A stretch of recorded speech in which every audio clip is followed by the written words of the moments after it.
Aš labai ilgą laiką nežinojau, kuo aš noriu tapti, kai užaugsiu. Net studijuodama universitete ir paraleliai turėdama vieną kitą mokinę, vis galvodavau, kad ne, visa tai nerimta. Tikriausiai reikia darytis karjerą kur nors biure, banke ir panašiai. Tarsi logiškai suprasdavau, kad mokytojai per mažai uždirba ir, na, lygtais su mano išsilavinimu gal neapsimoka eiti šito keliu. Tačiau širdyje visada jaučiau, kad tai mano.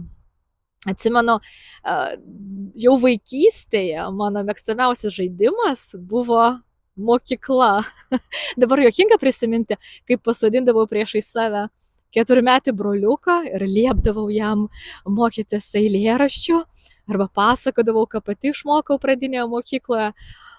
Bet gal vaikystėje tikrai mes geriau jaučiame, ko trokšta siela. Ir dabar atsigręždama galvoju, kad jeigu paklausyčiau proto ir logikos, tikriausiai dabar dirbčiau kokiame nors biure ir galbūt gailėčiausi, kad nedrįsau būti savimi.